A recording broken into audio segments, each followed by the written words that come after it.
স্বাগতম জানাইছোঁ নিৰিট academy YouTube চেনেললৈ মই ৰুবুল আমিন। আমি আলোচনা কৰি আছিলোঁ এনচিইআৰটি মেথমেটিক্স ক্লাছ 11ৰ চেপ্টাৰ নম্বৰ 10 সৰল ৰেখা বা ষ্ট্ৰেট লাইনৰ মিসচেলিনিয়াছ নামে বিবিধ দৈৰ্ঘ্যৰ বিষয়ে।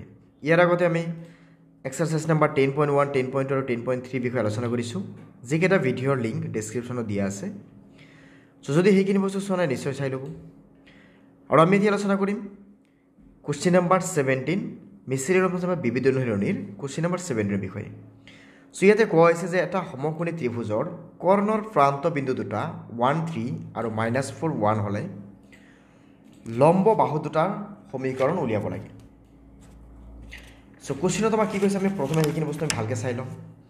ইয়াতে এটা সমকোণী ত্ৰিভুজ আছে, ধৰি লৈছোঁ ত্ৰিভুজটো এনেকুৱা আছে, এটা সমকোণী ত্ৰিভুজ আছে এনেকুৱা।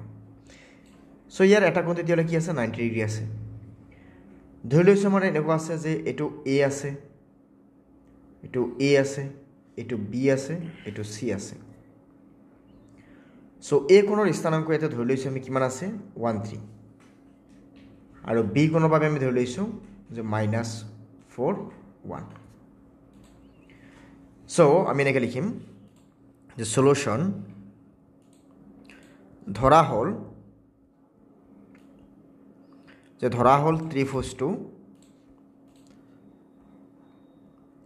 ত্ৰিভুজটো ABC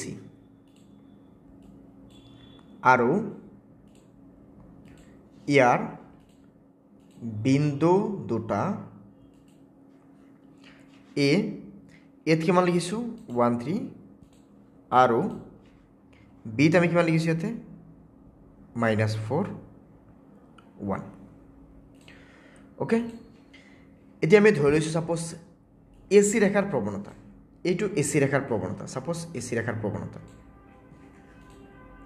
therefore AC ৰেখাৰ প্ৰৱণতা,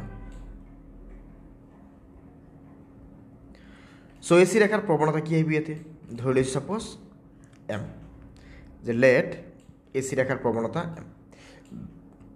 therefore BC ৰেখাৰ প্ৰৱণতা, যদি AC ৰেখাৰ প্ৰৱণতা M হয় তেতিয়াহ'লে BC ৰেখাৰ প্ৰৱণতা কি হ'ব? এটা বস্তু আমি শিকিছিলোঁ যে যদি দুডাল ৰেখা এটা আনটোৰ পাৰপেণ্ডিকুলাৰ বা লম্ব হিচাপে থাকে, তেতিয়াহ'লে সেই ৰেখা দুডালৰ প্ৰৱণতাৰ ফ্ৰণ্টফল সদায় কি আহে, -1। তেতিয়াহ'লে এটা M হ'লে আনটো কিমান আহিব, 1/m আহিব। এতিয়া আমি লিখিম AC ৰেখাৰ প্ৰৱণতা, therefore AC ৰেখাৰ প্ৰৱণতা আমি কিমান লৈছোঁ, M। therefore AC ৰেখাৰ সমীকৰণ, AC ৰেখাৰ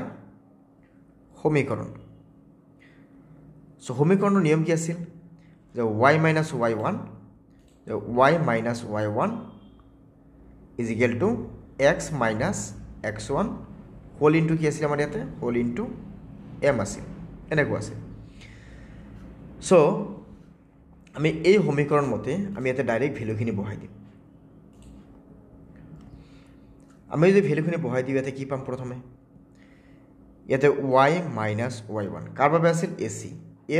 ইয়াতে y ৰ ভেলু কিমান আছে, 3 আছে, তেতিয়াহ'লে y - আমি কি লিখিম ইয়াতে 3 is equal to প্ৰৱণতা কি আছিল, m ধৰা হৈছিল, x - x1, x ৰ ঠাইত a কিমান আছিল, 1, x - কিমান আহিব, 1 আহিল। এবাৰ আমি কি কৰিম, যে একেদৰে এবাৰ আমি BC ৰেখাৰ সমীকৰণ উলিয়াম, যে BC ৰেখাৰ সমীকৰণ। তেতিয়াহ'লে এইবাৰ আমাৰ কি আহিব, y - y1, y ৰ ঠাইত কিমান আছে, 1, y - 1 is equal to m into x - x1, x - x1। ইয়াতে -4 আছে, মাইনাছৰ লগত আৰু এটা মাইনাছ ইনটু হৈ +4 হৈ যাব। এতিয়া আমি এমৰ মান বহাব লাগিব এই দুটা সমীকৰণত। আমি এমৰ মান বহাই কিনে আমি চাম ৰিজাল্ট কেনেকুৱা আহে। আমি এনেকৈ ভাবিম যে এমৰ মান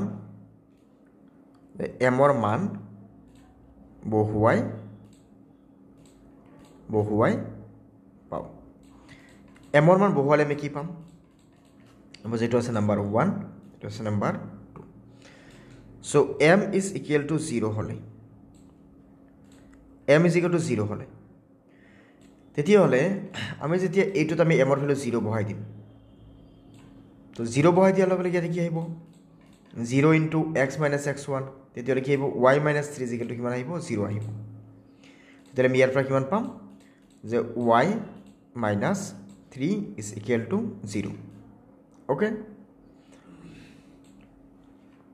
নেক্সট আমি যদি এমৰ ভেলু যদি এনেকে যে m is equal to infinity হ'লে তেতিয়াহ'লে ইনফিনিটি মানে কি আমি যদি এনেকে ভাবোঁ যে 0/1 তাৰ মানে কি 0 এতিয়া 1/0 লিখিলে আমি কি ভাবিম ইনফিনিটি তেতিয়াহ'লে হয়তো আমি এনেকে ভাবিব পাৰিম ইয়াতে যে y মাইনাছ ইয়াতে কি আছিল আমাৰ যে y minus 3 is equal to m whole into x minus 1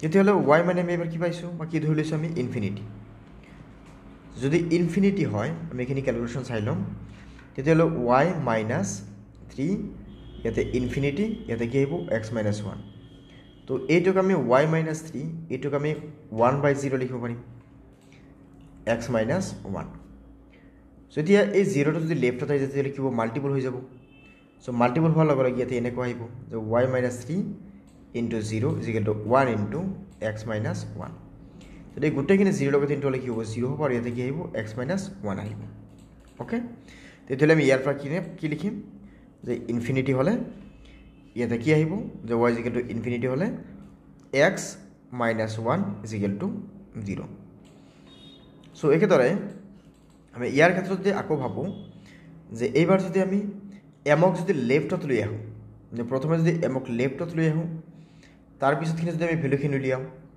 তেতিয়াহ'লে আমি ইয়াৰ পৰা এটা ভেলু কিমান পাম ইয়াতে এটা ভেলু আহি যাব আমাৰ y minus 1 is equal two 0 আৰু ইয়াৰ ক্ষেত্ৰত আহিব এটা x plus 4 is equal two 0 তেতিয়াহ'লে আমাৰ এইখিনি হৈ যাব সলিউশ্যন কুৱেশ্যন নম্বৰ কিমান আছিল এইটো যে মিছেলিনিয়াছ নামৰ বিবিধ ধৰণৰ কুৱেশ্যন নম্বৰ 17ৰ সমাধান ওকে সো আমি নেক্সট ভিডিঅ'ত আলোচনা কৰিম কুৱেশ্যন নম্বৰ 18ৰ বিষয়ে একেদৰে আমি প্ৰতিটো কুৱেশ্যনৰ বিষয়ে আলোচনা কৰিম সো এইখিনি বস্তু যদি অলপ ভালকৈ বুজি পাইছা তেতিয়াহ'লে নিশ্চয় এটা লাইক কৰিবা লগতে ক্লাছ 11ৰ প্ৰতিটো চেপ্টাৰৰ প্ৰতিটো প্ৰশ্নৰ বিষয়ে আমি আলোচনা কৰি আছোঁ সো প্ৰতিটো বস্তু তোমালোকে নিজে নটিফিকেশ্যন পোৱাৰ বাবে আমাৰ চেনেলটো ছাবস্ক্ৰাইব কৰি ল'বা তাৰ লগতে বেল আইকনটো দবাই ল'বা সো আমি আকৌ লগ পাম পৰৱৰ্তী ভিডিঅ'ত ধন্যবাদ